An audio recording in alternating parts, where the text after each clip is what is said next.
అధ్యక్షుడిగా దురేష్ గారికి చేపట్టిన అనేక కార్యక్రమాలు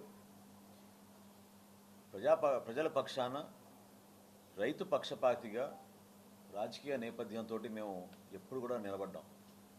అంటే ఈ సందర్భంలో ఎందుకు మీకు గుర్తు చేస్తున్నానంటే, జనసేన పార్టీ ప్రతిపక్షంలో ఉన్నప్పుడు కూడా రైతుల కోసం మేము చేసిన కార్యక్రమాల్లో ముఖ్యమైన కార్యక్రమం ఆ రోజు ధాన్యం రైతుకి గిట్టుబాటు ధర రావాలనేది.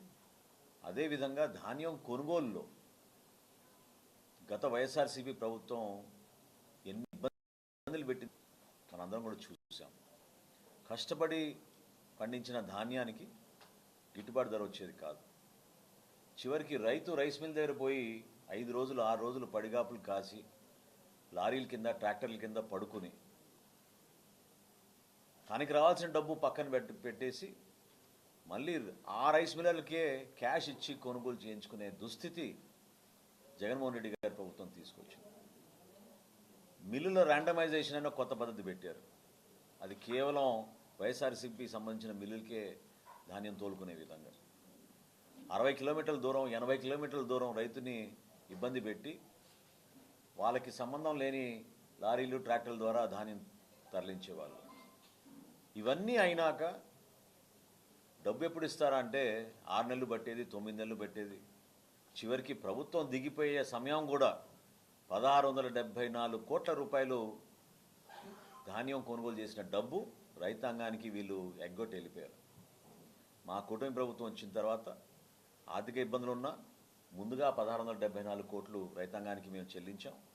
దాని తర్వాత మీరే చూశారు ఏ విధంగా ధాన్యం కొనుగోలులో ఒక మార్పు తీసుకొచ్చి పారదర్శకంగా ప్రతి ఒక్కరిని దానిలో బాధ్యత తీసుకుని, ఎందుకంటే ఒక అపోహ కూడా ఉంటుంది, గతంలో జరిగినాయి కూడా.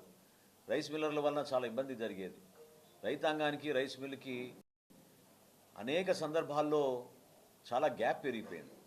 ఆ పరిస్థితి రాకూడదు, చేసేది ప్రతిదీ కూడా ట్రాన్స్పరెంట్గా సిన్సియారిటీతో చేయాలి, కమిట్మెంట్తో చేయాలనే ఉద్దేశంతో మా కూటమి ప్రభుత్వం ప్రతి సంవత్సరం మేము ధాన్యం కొనుగోలు విషయంలో మార్పులు చేసుకుంటూనే వచ్చాం, సంస్కరణ కూడా తీసుకొచ్చాం.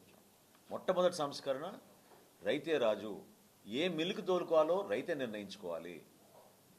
అదేవిధంగా తేమ శాతంలో జరుగుతున్న పొరపాటు ఇంకోసారి ఉండకూడదని ధాన్యం కొనుగోలు కేంద్రాల్లో ఉన్న తేమ శాతం మీటర్ని, రైస్ మిల్లర్ దగ్గర ఉన్న తేమ శాతం మీటర్ని ఒకే కంపెనీ, ఒకే బ్రాండ్, ఒకే మోడల్ ఉండేటట్టు గౌరవ ముఖ్యమంత్రి గారి ఆలోచనతో దాన్ని కూడా మేము పొందుపరిచాం.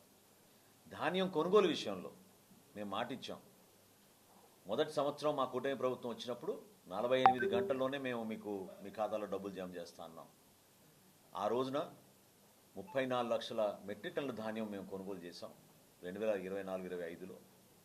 ఖచ్చితంగా 48 గంటల లోపే మేము ఆ రోజున ధాన్యం డబ్బులు జమ చేయడం జరిగింది.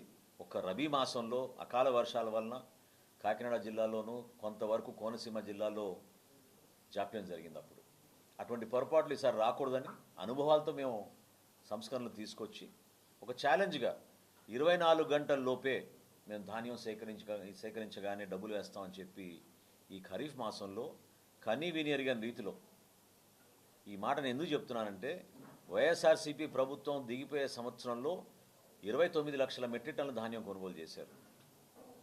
మన కూటమి ప్రభుత్వం వచ్చిన మొదటి సంవత్సరంలో 34 లక్షల మెట్రిక్ టన్నుల ధాన్యం కొనుగోలు చేశాం. ఈ సంవత్సరం 51 లక్షల మెట్రిక్ టన్నులు ఖరీఫ్ మాసంలో కొనుగోలు చేయడానికి మనం సిద్ధమై దిగి 11,300 కోట్ల రూపాయలు కొనుగోలు చేసిన డబ్బుని 24 గంటల్లోనే రైతాంగానికి మనం జమ చేశాం.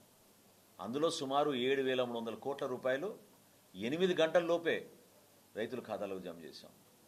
7,87,000 మంది రైతుల దగ్గర మేము ధాన్యం కొనుగోలు చేసినప్పుడు ప్రతి ఒక్కరిలోనూ ఒక సంతృప్తి, చేసిన విధానాన్ని వాళ్ళు చాలా గొప్పగా చెప్పుకోవడం ఎంతో ఆనందం మాకు ఇచ్చింది.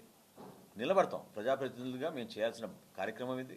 అది మేము గొప్పగా చెప్పుకోవాల్సిన సందర్భం. ఎందుకంటే దళారుల్ని, మిల్లుల్ని మీరు ప్రోత్సహించకుండా ప్రభుత్వం పైన ఒక నమ్మకంతో మీరు మాకు అమ్మండి, మేము మీకు ఆ భరోసా ఇస్తున్నాం. వారధులుగా నిలబడాల్సిన రైస్ మిల్లర్స్ వాళ్ళు కూడా ఒక బాధ్యత పెంచి చాలా పారదర్శకంగా ప్రతిరోజు ఆన్లైన్ సిస్టంలోనే మేము అన్ని కార్యక్రమాలు చేసుకుంటూ ముందుకెళ్తున్నాం. రేపటి నుంచి రబీ మాసం కొనుగోలు ప్రారంభించబోతున్నాం. దానికోసం ఈరోజు ప్రత్యేకంగా విలేకరుల సమావేశం ఏర్పాటు చేశాం. రాష్ట్ర వ్యాప్తంగా రబీ పంటను కూడా కొనుగోలు చేయడానికి మా కూటమి ప్రభుత్వం సిద్ధమైంది. దానికి అనుగుణంగా 1917 ధాన్యం కొనుగోలు కేంద్రాలు,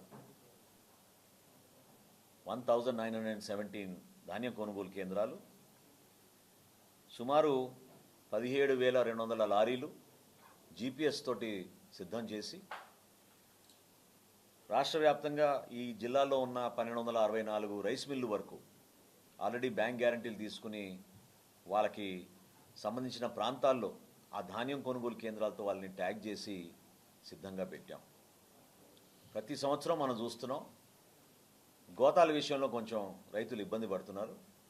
ఈసారి ఆ పరిస్థితి ఉండకూడదని సెల్ఫ్ డిక్లరేషన్, రైస్ మిల్లుల దగ్గర నుంచి మేము సెల్ఫ్ డిక్లరేషన్ తీసుకుని వాళ్ళ దగ్గర ఎంతవరకు సరుకు ఉందో గోతాలది వాళ్ళు మనకి ఒక సర్టిఫికెట్ ఇస్తే తహసీల్దారు, డిప్యూటీ తహసీల్దారు పోయి దాన్ని ఇన్స్పెక్ట్ చేసి వాళ్ళు ఇచ్చిన సర్టిఫికేట్ మేరకు ఆ రైస్ మిల్లో ఎంతవరకు గోతాలు ఉన్నాయో దాని వరకు మనం ఆ పీపీసీ కేంద్రాలతో ట్యాగ్ చేసి రైతుకి అక్కడ ఇబ్బంది కలగకుండా కల్లాల దగ్గరికే, ధాన్యం కొనుగోలు కేంద్రాల దగ్గరికే ఈ గోతాలు తరలించే విధంగా ఏర్పాటు చేయడం జరిగింది. సుమారు 5,40,00,000 గోతాలు సిద్ధం చేశాం. 5,40,00,000 గోతాలు మేము సిద్ధం చేశాం. అన్నిటికన్నా ముఖ్యం ఏంటంటే, మరొకసారి నేను చెప్పేది, 100% మన రైతాంగానికి ఈ ఖరీఫ్లో ఏ విధంగా చేశామో రబీలో కూడా మేము 24 గంటల లోపే డబ్బులు చెల్లిస్తాం. దానికి అన్ని విధాలుగా మేము సిద్ధమయ్యామని ఈ సందర్భంగా తెలుపుకుంటూ, మా ప్రత్యేకమైన టార్గెట్ ఈ రబీ మాసానికి 23 లక్షల మెట్రిక్ టన్నుల ధాన్యం కొనుగోలు చేయడానికి మేము సిద్ధమయ్యాం. ఇది ఎంత గణనీయంగా పెరిగిందంటే, గత 3 సంవత్సరాలు లెక్క చెప్తాను మీకు. రబీలో ఏ విధంగా రైతు కోసం నిలబడిన ప్రభుత్వం అని గొప్పలు చెప్పుకునే వైఎస్ఆర్సీపీ ముఖ్యమంత్రి అప్పుడు జగన్మోహన్ రెడ్డి గారు ఎంత ప్రలోభాలు పెట్టి మోసం చేశారో ప్రజలు కూడా తెలియాలి. 2023 సంవత్సరంలో వాళ్ళు ఆ రోజున రబీలో 14 లక్షల మెట్రిక్ టన్నుల ధాన్యం కొనుగోలు చేశారు. 2024 అంటే 23-24 సంవత్సరం రబీలో 12,64,000 వాళ్ళు ధాన్యం కొనుగోలు చేశారు. మా కూటమి ప్రభుత్వం వచ్చిన తర్వాత 19,84,000 మేము గత రబీ మాసంలో కొనుగోలు చేశాం. ఈ రబీ మాసంలో 23 లక్షల మెట్రిక్ టన్నుల ధాన్యం కొనుగోలు చేయడానికి సిద్ధంగా ఉన్నాం అని ఈ సందర్భంగా తెలుపుకుంటూ, రేపటి నుంచి ముందుగా నెల్లూరులో ప్రారంభమైంది. మన ఉభయ గోదావరి జిల్లాలో కూడా మనం ఈ విధంగా ధాన్యం కొనుగోలు కేంద్రాలు సిద్ధం చేసుకుని ఆ కేంద్రంలో ఉన్న 3 సిబ్బంది, ఒక డేటా ఎంట్రీ ఆపరేటరు, ఒక విలేజ్ అగ్రికల్చర్ అసిస్టెంట్, అదేవిధంగా ఒక టెక్నికల్ అసిస్టెంట్, 3 కూడా వాళ్ళకి ట్రైనింగ్ ఇచ్చి రైతాంగాన్ని గౌరవించుకునే విధంగా, సాంకేతికంగా ఎక్కడ ఇబ్బంది లేకుండా కంప్యూటర్ వ్యవస్థని, ముఖ్యంగా ధాన్యం కొనుగోలు, గ్యాస్ సరఫరా, ఇతరత్ర నిత్యావసర వస్తువుల సరఫరా, ఇటువంటి అంశాల మీద నిరంతరం కూడా ఒక అద్భుతమైనటువంటి మార్పుని ఈ రాష్ట్రంలో గడిచిన 2 సంవత్సరాలుగా తీసుకొచ్చినటువంటి మంత్రిగా మనోహర్ గారికి మంచి పేరు ప్రజల్లో వచ్చింది.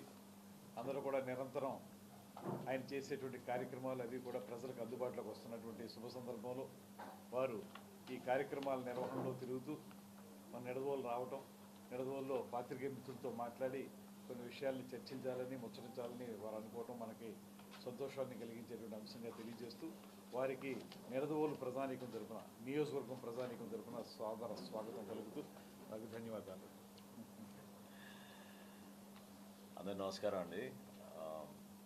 సోదరులు దుర్గేష్ గారు మా ప్రస్థానం 2 దశాబ్దాల నుంచి రాజకీయాల్లో పదవులు ఉన్నా పదవులు లేకపోయినా పార్టీ కోసం, ప్రజల కోసం, ఆ ప్రాంతాల్లో ప్రజలు ఏ విధంగా కోరుకుంటున్నారో వాటిపైన లోతుగా అధ్యయనం చేసి ఆ సమస్య పరిష్కారం కోసం అనేక కార్యక్రమాలు మేము కలిసి చేశాం. సో రాజకీయాల్లో సహజంగా ఏంటంటే ప్రజలు కూడా చూసింది, ఎలక్షన్ ముందు ఒక మాట చెప్తారు, ఎలక్షన్ అయిన తర్వాత గెలిచినాక కొంతమంది రకరకాలుగా మారుతూ ఉంటారు. కానీ మా కూటమి ప్రభుత్వం, గౌరవ ముఖ్యమంత్రి గారు చంద్రబాబు నాయుడు గారు, అదేవిధంగా రాష్ట్ర ఉప ముఖ్యమంత్రి జనసేన పార్టీ అధ్యక్షులు పవన్ కళ్యాణ్ గారి నాయకత్వంలో ఈ ప్రాంతాల్లో ప్రత్యేకంగా ఉభయ గోదావరి జిల్లాల్లో ఇక్కడ ప్రజానీకం, రైతాంగం